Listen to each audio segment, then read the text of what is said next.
Hello friends, मैं हूं सुदर्शन प्रकाश और आप देख रहे हैं यूट्यूब चैनल गुरु चकाचक। दोस्तों, एसएससी यानी कि स्टाफ सिलेक्शन कमीशन जो हर साल अलग अलग नौकरियों के लिए एग्जाम कंडक्ट करवाता है, जिसमें इनकम टैक्स से लेकर पुलिस विभाग और भी कई इंपॉर्टेंट विभाग शामिल होते हैं। अगर आपको इनकम टैक्स विभाग में नौकरी करनी है तो आपको एसएससी का एग्जाम देना होगा।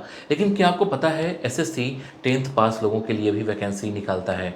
आप जानकर हैरान हो जाएंगे कि अगर आप 10th पास हैं तो भी आप एसएससी का एग्ज़ाम देकर सरकारी नौकरी हासिल कर सकते हैं। दोस्तों, आज मैं आपको एक ऐसे ही एग्ज़ाम के बारे में बताऊंगा जिसे आप 10th पास करने के बाद भी दे सकते हैं। तो चलिए वीडियो की शुरुआत करते हैं। तो चलिए पहले कुछ पॉइंट्स को नोट कर लीजिए जिस पर हम आगे बात करने वाले हैं। जैसे एसएससी एमटीएस क्या है, क्वालिफिकेशन क्या चाहिए, इसमें टॉप पोस्ट कौन कौन से हैं, किस पोस्ट के लिए क्या एज लिमिट है, नेगेटिव मार्किंग किस तरह का होगा, एप्लीकेशन फ़ी कितनी है, एग्ज़ाम पैटर्न क्या है, सिलेबस क्या है, फिजिकल टेस्ट में क्या होता है, सैलरी कितनी मिलती है और लास्ट में इसकी तैयारी कैसे करें। तो दोस्तों, इतने सारे पॉइंट्स पर इस वीडियो में डिटेल से बात करूंगा। तो चलिए वीडियो शुरू करने से पहले इस चैनल को सब्सक्राइब कर लीजिए, साथ ही बेल आइकन को प्रेस कर लीजिए ताकि नए वीडियो की नोटिफिकेशन तुरंत आपको मिल सके। तो चलिए शुरू करते हैं और जानते हैं एसएससी एमटीएस क्या है। दोस्तों, एसएससी एक संस्था है जो कि अलग अलग विभागों में भर्ती के लिए एग्जाम कंडक्ट करवाता है, जिसका फुल फॉर्म है स्टाफ सिलेक्शन कमीशन। अब जरा ये भी जान लेते हैं कि एमटीएस क्या होता है। तो दोस्तों, एमटीएस का फुल फॉर्म होता है मल्टीटास्किंग स्टाफ, यानी कि इस एग्जाम को देने वाले कैंडिडेट को अलग अलग विभाग और मंत्रालयों में ग्रुप सी की जॉब मिलती है। दोस्तों, एमटीएस एक नॉन टेक्निकल एग्जाम होता है, यानी कि इसका एग्जाम देने के लिए आपको कोई टेक्निकल कोर्स करने की ज़रूरत नहीं पड़ती है।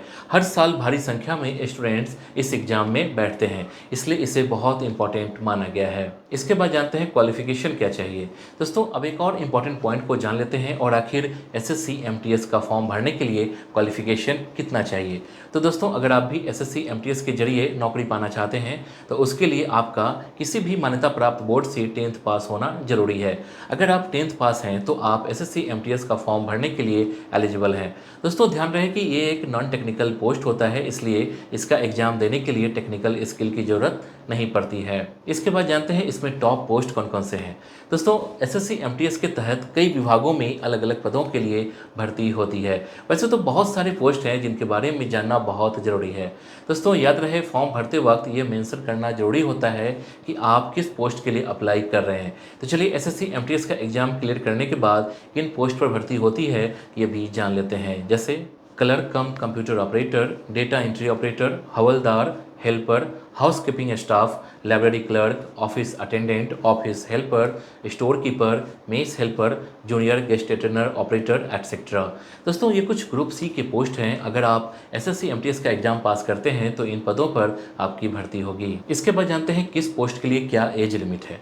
दोस्तों, अब एक और इम्पॉर्टेंट पॉइंट को जान लेते हैं, इसमें एज लिमिट क्या है, क्योंकि अक्सर कैंडिडेट्स में एज लिमिट को लेकर कन्फ्यूजन होता है। तो चलिए अब इसमें एज लिमिट वाले पॉइंट्स को भी डिटेल से क्लियर कर लेते हैं। दोस्तों, अगर आप एसएससी एमटीएस का फॉर्म भरना चाहते हैं तो इसके लिए एज लिमिट है 18 से 25 साल, जबकि अगर आप हवलदार के लिए फॉर्म भर रहे हैं तो आपकी उम्र 18 से 27 साल के बीच होनी चाहिए।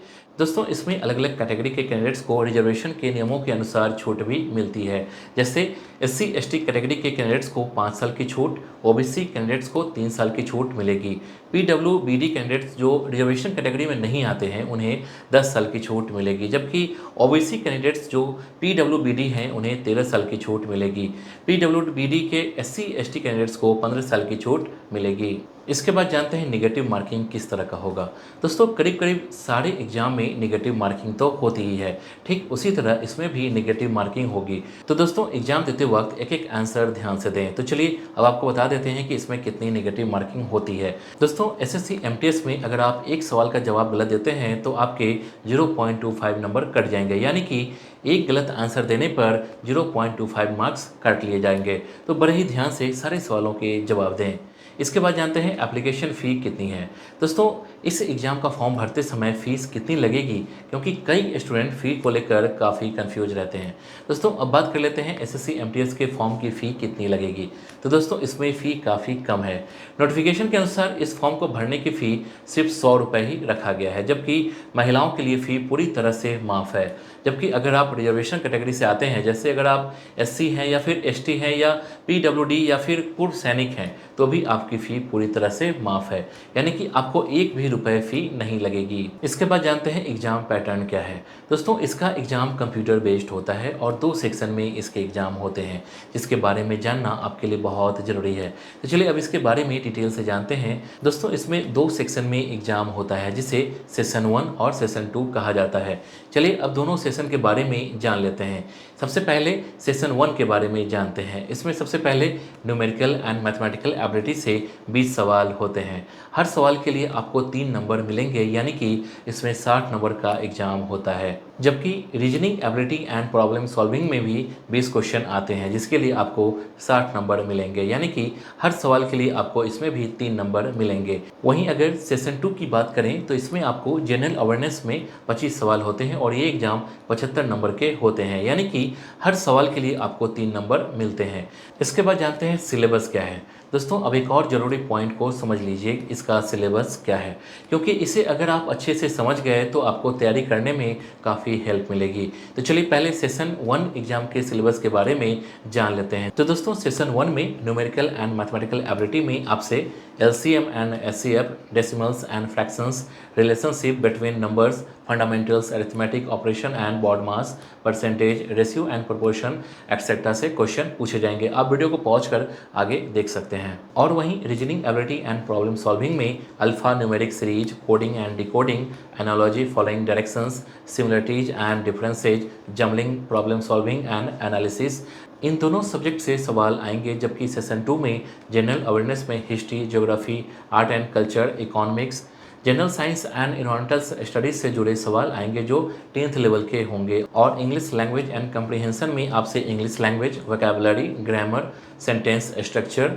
Synonym, antonym and it's correct से जुड़े सवाल पूछे जाएंगे।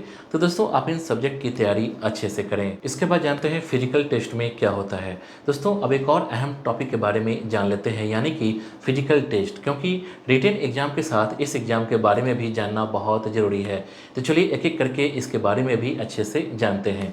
मेल कैंडिडेट्स को 1600 मीटर की दौड़ लगानी पड़ेगी, जिसके लिए उन्हें 15 मिनट का समय मिलेगा। जबकि फीमेल कैंडिडेट को 1 किलोमीटर की दौड़ लगानी पड़ेगी, जिसके लिए उनको 20 मिनट का समय मिलेगा। अब हाइट के बारे में जान लेते हैं। दोस्तों मेल कैंडिडेट की हाइट 157.5 सेंटीमीटर होनी चाहिए। हालांकि गढ़वाली, गोरखा, असमी और ST कैंडिडेट को 5 सेंटीमीटर की छूट भी मिलेगी। अब चेस्ट के बारे में समझ लेते हैं। दोस्तों इसमें छाती 81 सेंटीमीटर होनी चाहिए और 5 सेंटीमीटर फुलाना भी होगा, तो इसकी भी तैयारी अच्छे से कर लें।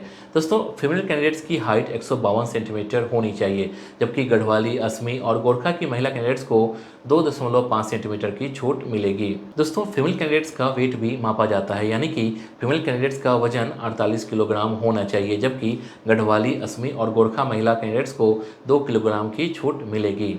इसके बाद जानते हैं सैलरी कितनी मिलेगी। दोस्तों SSC MTS की सैलरी की बात करें तो इसमें 18,000 से 22,000 तक मिलती है। इसमें एम्प्लॉय को सैलरी कम या ज़्यादा हो सकता है, क्योंकि ये इस बात पर डिपेंड करता है कि आपकी पोस्टिंग कहाँ हुई है और किस शहर में हुई है। इसके बाद जानते हैं इसकी तैयारी कैसे करें। दोस्तों अब बात करते हैं कि आखिर इन सब की तैयारी कैसे करें। दोस्तों तैयारी करने के कुछ तरीके होते हैं जो बहुत ही बड़ा है। पहले तो यह कि जितने भी सिलेबस के सब्जेक्ट मैंने आपको बताए हैं उन सारे सब्जेक्ट को आप पढ़ें, और सिर्फ पढ़ें नहीं बल्कि उसको समझें। दोस्तों जो सब्जेक्ट आप पढ़ रहे हैं, जो लेसन आप पढ़ रहे हैं, उसमें जो भी कंसेप्ट है उसको क्लियर करें, क्योंकि जब तक कॉन्सेप्ट क्लियर नहीं होगा तब तक आप कुछ भी पढ़ लें आपको समझ में नहीं आएगा, और फिर इसका नुकसान आपको एग्जाम में उठाना पड़ेगा। और तैयारी करने का दूसरा तरीका है कि आप SSC MTS के पिछले साल जो एग्ज़ाम हुए थे उसके जो क्वेश्चन पेपर हैं उससे तैयारी करें। इससे आपको कई फ़ायदे हैं। एक तो यह कि आपको यह पता चल जाएगा कि किस तरह के क्वेश्चन एग्ज़ाम में पूछे जाते हैं, और दूसरा यह कि आपको आपकी स्पीड का पता लग जाएगा कि किस सब्जेक्ट को बनाने में कितना वक्त लग रहा है। तो अगर किसी सब्जेक्ट को सॉल्व करने में ज़्यादा वक्त लगेगा तो आप उसको समय रहते ही मैनेज कर पाएंगे। अगर आप इस तरीके से तैयारी करेंगे तो यकीन मानिए न सिर्फ आप एग्ज़ाम निकाल पाएंगे बल्कि आपको बहुत अच्छे मार्क्स भी आएंगे और आप एग्ज़ाम क्वालिफाई कर पाएंगे। तो दोस्तों इस वीडियो के लिए बस इतना ही। उम्मीद करता हूँ कि ये वीडियो आपको पसंद आई होगी। इस वीडियो से रिलेटेड नेक्स्ट वीडियो आपको किस टॉपिक पर चाहिए आप हमें कमेंट कर बता सकते हैं। वीडियो पसंद आई तो वीडियो को लाइक और चैनल को सब्सक्राइब जरूर कीजिए। Thank you.